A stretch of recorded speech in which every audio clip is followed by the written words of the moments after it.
Nosotros somos el equipo conformado por Valeria Mendoza, por Marco Antonio de la Rosa y por su presentador José Ibarra, y vamos a hablar del tema de espectroscopía.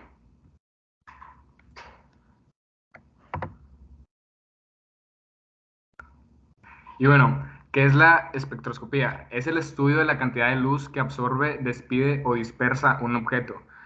La espectroscopía descompone la luz y de diferentes longitudes de onda de luz visible y no visible. La espectroscopía la podemos usar para determinar la estructura y grupos funcionales en compuestos orgánicos. La persona que descubrió la espectroscopía fue Newton en 1966.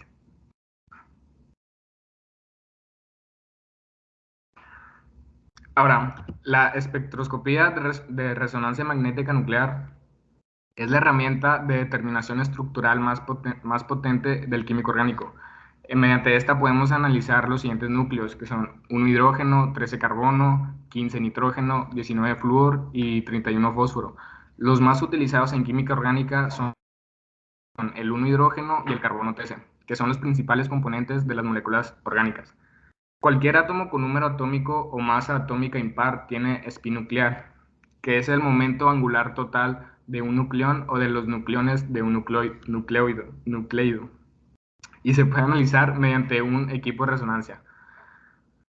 Podemos pensar que un protón es una esfera con carga positiva. Esa esfera gira respecto a su eje y genera un campo magnético a su alrededor. Una carga que se mueve genera un movimiento magnético y se puede asimilar a un imán.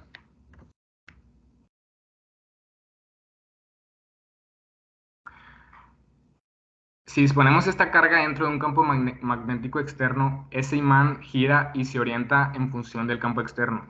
Si se coloca dentro de un campo magnético, el protón se comporta de la misma forma. Según la mecánica cuántica, puede disponerse paralelo o antiparalelo al campo externo. Si se coloca paralelo, se dice que está en estado de spin alfa, siendo el de menor energía.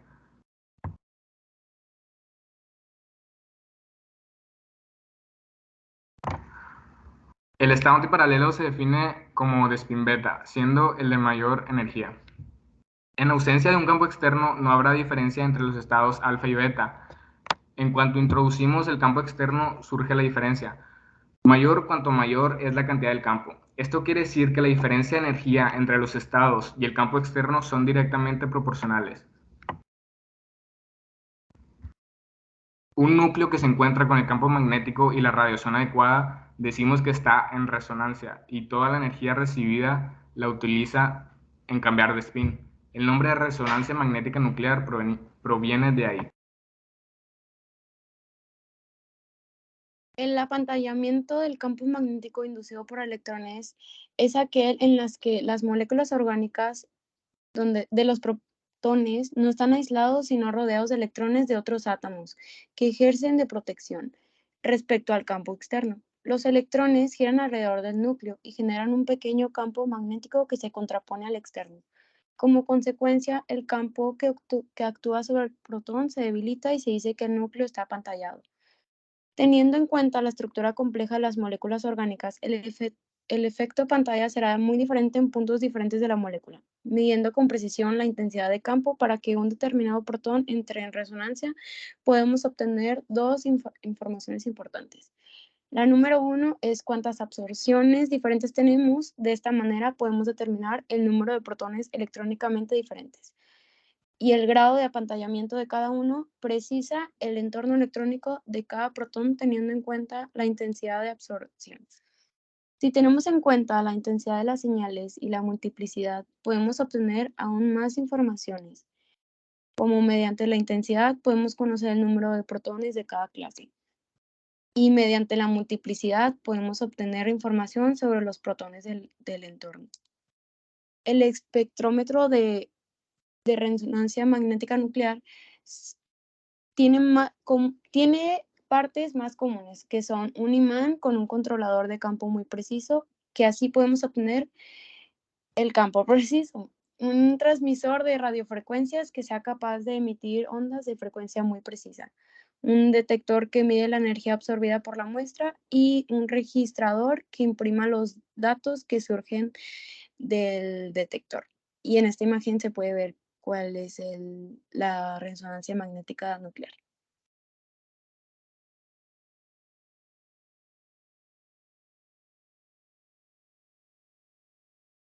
La medida del desplazamiento químico es el cambio de posición de las absorciones en RMN. Debido al efecto pantalla de los electrones se denomina desplazamiento químico, que es la diferencia de frecuencia de resonancia en partes por millón entre el protón observado y la referencia de tetrametilcilano. Los valores promedio de desplazamiento químico son estos que se ven en pantalla, que son unos valores aproximados, ya que todos los desplazamientos químicos están afectados por los sustituyentes del entorno.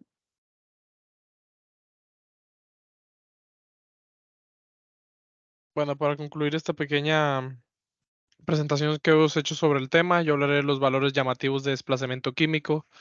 Básicamente, protones vinílicos y aromáticos son los dobles enlaces y los anillos aromáticos despantallan los correspondientes protones. En el benceno y sus derivados, los electrones pi aromáticos se comportan como si se moviesen en un conductor circular, generando un campo magnético en el exterior del anillo. En el interior del anillo, el campo generado se opone al exterior, pero el exterior se suma. Surge entonces un fenómeno de desplazamiento. El campo que sufren estos protones es superior al campo exterior. Esto se divide en dos cosas que son los hidrógenos acitilénicos, que es el triple enlace que genera un campo electrónico a modo de cilindro alrededor del enlace. Los protones del acetileno se sitúan sobre el eje y por tanto están apantallados. Y por otro lado están los protones de los puentes de hidrógeno, que básicamente son los protones de los OH, de los alcoholes y de los NH, de las aminas, que presentan desplazamientos en función de la concentración. Básicamente aquí hay una pequeña imagen, como mostramos en la presentación, que pues habla de lo primero de lo que hablé, que son los protones vinílicos y aromáticos, y está aplicado a un campo magnético. Básicamente en las últimas dos diapositivas simplemente mostramos lo que pasaría si un protón está próximo a n protones equivalente a su señal que tendrá n más 1 de picos, ¿verdad? Básicamente dice que mostramos primero el número equivalente de protones, que pues bueno va del 0 hasta el 6, luego la multiplicidad de esta señal, que pues bueno tenemos aquí todas las que tendrá, y la relativa intensidad en su modo de pico, por así decirlo. Y la siguiente imagen es más de lo mismo. Básicamente mostramos lo mismo de la multiplicidad de una señal y la relación entre picos. Simplemente para dar una ligera conclusión sobre esto, básicamente es que los fotones cargan cantidades discretas de energía, llamadas cuantos que puedes transferir a átomos y moléculas cuando son absorbidos. Entonces, la RMN permite resolver la estructura de compuestos orgánicos y de orgametálicos, que posibilita la determinación de la estereoquímica del esqueleto carbonado y proporciona información valiosa de otros núcleos magnéticamente activos, que esto está presente en algunos ejemplos como experimentos basados en secuencias de pulsos, experimentos de detección inversa, estudios bidimensionales de macromoléculas, ya sean polímeros, proteínas, azúcares, ácidos nucleicos, etcétera, estudios de muestras orgánicas y o inorgánicas en disolución o estado sólido, ya sean fertilizantes, suelos, etcétera, asignación y confirmación de productos de síntesis orgánica, estudios y experimentación en las industrias, ya sea petroquímica, química, alimentación de bebida, tabaco, etcétera, control de calidad en las industrias alimentarias o farmacéuticas, análisis cualitativos en alimentos, muestras medioambientales, fluidos biológicos, etcétera, y control de impurezas también.